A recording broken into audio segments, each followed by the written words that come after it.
ഇയറിൻ്റെ ആഘോഷവേളയിൽ അമേരിക്കയിൽ വലിയ ഒരു രൂപത്തിലുള്ള സത്യപ്രതിജ്ഞ നടക്കുകയുണ്ടായി. എല്ലാവരും അത് ശ്രദ്ധിച്ചിട്ടുണ്ടാവും. പലപ്പോഴും അതിൽ ഒരു അഭൂതപൂർവമായിട്ടുള്ള ഒരു ആശ്ചര്യം ഉണ്ടാകുന്ന ഒരു സാഹചര്യം, അതും പ്രത്യേകിച്ച് 2026 തുടക്ക ദിവസം തന്നെ ഈ മംദാനിയുടെ സത്യപ്രതിജ്ഞ ലോകമെമ്പാടും ചർച്ച ചെയ്തു. രണ്ട് രീതിക്കാണ് ചർച്ച ചെയ്തിട്ടുള്ളത്. ഇയാൾ ഒരു റാഡിക്കലാണോ, ഇസ്ലാമിക റാഡിക്കൽ അഥവാ മീൻസ് ഇസ്ലാമിക തീവ്രവാദിയാണോ എന്ന രൂപത്തിലും, മറ്റൊരു വിഭാഗം ഇയാൾ അത്ര കണ്ട് പന്തിയല്ലല്ലോ എന്ന് കരുതുന്ന ഇയാൾ എങ്ങനെ അവിടെ ന്യൂയോർക്ക് സിറ്റിയിൽ മേയറായി എന്നുള്ളതും കൂടിയാണ്. അങ്ങനെ രണ്ട് രീതിക്കുള്ള ചർച്ചകൾ ഒരുപാട് നല്ല ഒരു ഘട്ടം കടന്നപ്പോഴാണ് അദ്ദേഹം തന്നെ പറയുന്നു, ഞാൻ ഇസ്ലാമിക റാഡിക്കൽ എന്നോ മറ്റോ നിങ്ങൾ വിളിച്ചോളൂ, പക്ഷേ എൻ്റെ കർത്തവ്യം എന്താണെന്നുള്ളതും എൻ്റെ മതാചാര്യങ്ങൾ എങ്ങനെ കൊണ്ടുനടക്കണമെന്നും കൃത്യമായിട്ടറിയാം. അതുമാത്രമല്ല, അങ്ങനെ ഒരു ചർച്ച വരാൻ പ്രത്യേക കാരണം ഉണ്ടായിരുന്നത് ഇങ്ങനൊരു വീഡിയോ ആണ്. നമുക്ക് ആ വീഡിയോ ഒന്ന് കണ്ടുനോക്കാം.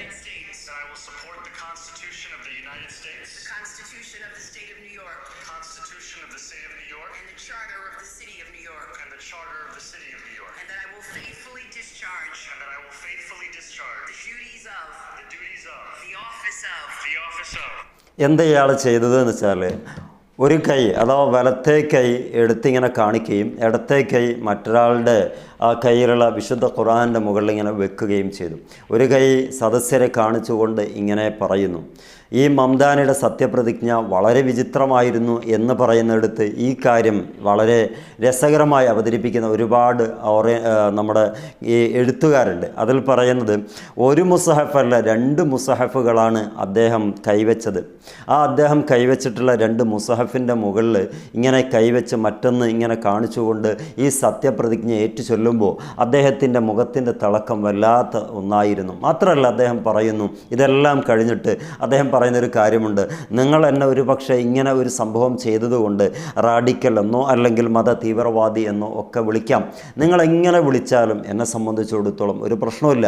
അത് റാഡിക്കൽ എന്ന് പറയുന്നതിന് ഒരു അർത്ഥം നന്നായിട്ട് ഈ ലോകത്ത് പരിചയപ്പെടുത്തിയ ഒരു വ്യക്തിയുടെ കാര്യങ്ങൾ കൂടി പറഞ്ഞിട്ട് പറയുന്നു, ഞാൻ ഉദ്ദേശിക്കുന്ന റാഡിക്കൽ, നിങ്ങൾ വിളിക്കുന്ന റാഡിക്കൽ എന്തോ ആകട്ടെ, പക്ഷെ ഞാനത് കേട്ടാൽ ഞാനത് ഉദ്ദേശിക്കുക ലോകത്തുള്ള എല്ലാ സമ്പത്തും മറ്റു ചിലർ ആളുകൾക്ക് ഒതുങ്ങുകയും ബാക്കിയുള്ള എല്ലാ ബഹുഭൂരിപക്ഷം ആളുകൾ പട്ടിണിയിലും പരിവട്ടത്തിലുമായി കഴിയുന്ന ഒരു സിസ്റ്റത്തിന് പറയുന്ന പേരാണ് റാഡിക്കൽ എന്ന് ഞാൻ കരുതുള്ളൂ.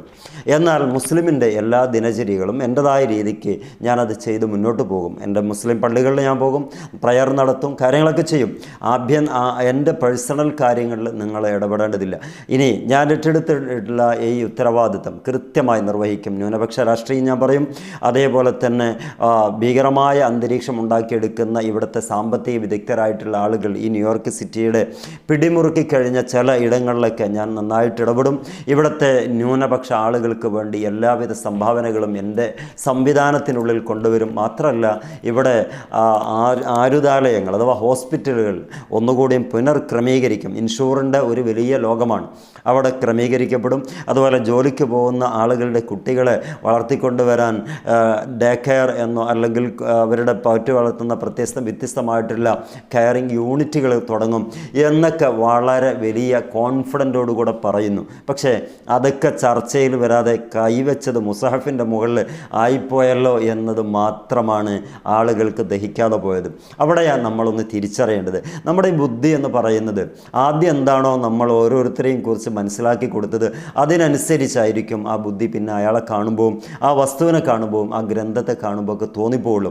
യഥാർത്ഥത്തിൽ തീവ്രവാദികൾക്ക് ഏറ്റവും നന്നായി ചേരുക, ആ പദം തന്നെ ചേരുക ലോകത്ത് തീവ്രവാദം നടത്തിയ ആളുകൾക്കാണ്. അങ്ങനെ ഒരു നടത്തിയത് ആരാണെന്ന് നോക്കുകയാണെങ്കിൽ കൃത്യമായി നമുക്ക് പറയാൻ പറ്റും.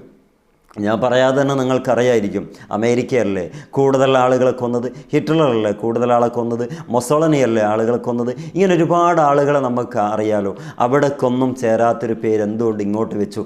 ലോകത്തിന് സമാധാനം വരാൻ സാധ്യത ഈ മതത്തിലൂടെയാണെന്ന് അന്നേ വിചക്ഷണം നടത്തിയ ആളുകളാണ് ഈ ഒരു പണി എടുത്തു വെച്ചത്. അതിൻ്റെ പിന്നാലെ ഒരുപാട് ആളുകൾ ഓടിക്കൂടി ആ പേരങ്ങ് ഏറ്റുപിടിച്ചു എന്നേ ഉള്ളൂ.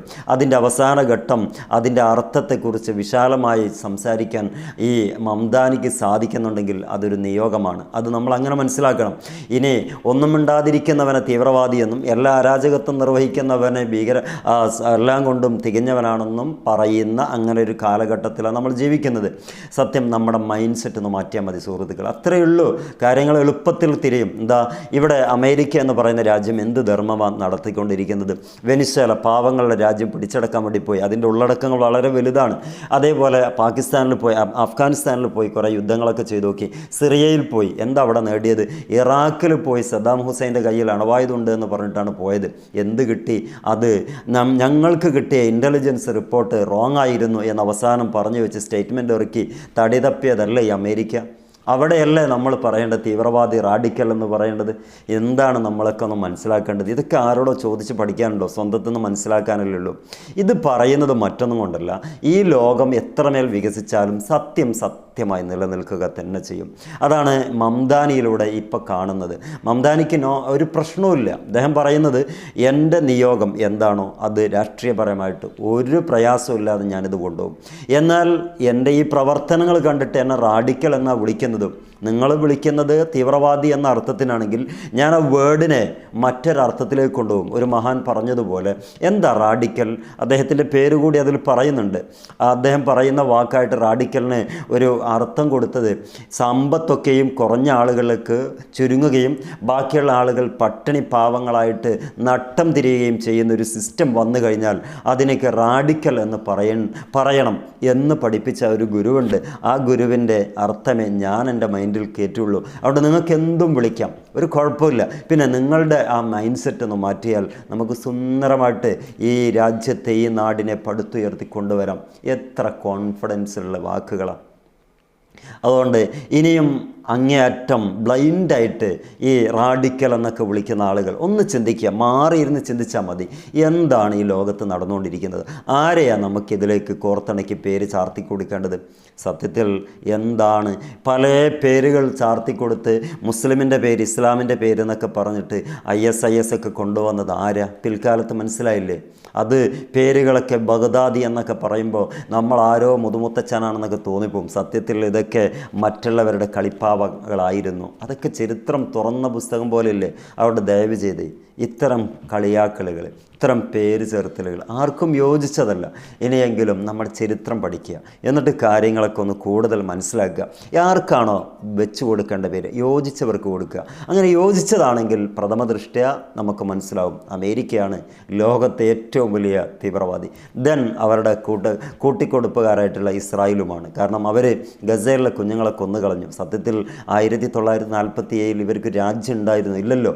എവിടെയാണ് രാജ്യം കൊടുക്കുന്നത്? ബ്രിട്ടൻ്റെ സപ്പോർട്ടോടുകൂടി നാഷണൽ ഹോം എന്ന് പറയുന്ന രാജ്യമല്ലേ പിൽക്കാലത്ത് പലസ്തീൻ്റെ ഒരു ഭാഗമായിട്ട് കൊടുത്തത്. പിന്നെന്തായി? ഒട്ടകത്തിന് സ്ഥലം കൊടുത്ത പോലെ ആയില്ലേ? ആ കൊടുത്ത ആൾ പുറത്തും ഒട്ടകം അകത്തുമായി. ഇതല്ലേ നമ്മുടെ കാര്യങ്ങൾ? ഇതിനെന്തേ കുറ്റപ്പെടുത്താത്തത്? എന്തേ ഈ വലിയ ആ സംവിധാനങ്ങൾക്കൊന്നും ഇതിനെതിരെ സംസാരിക്കാൻ കഴിയാത്തത്? ആ പണത്തിന് മുകളിൽ പരുന്തും പറക്കില്ല എന്ന് മനസ്സിലാക്കുക. സത്യത്തെ തിരിച്ചറിയുക.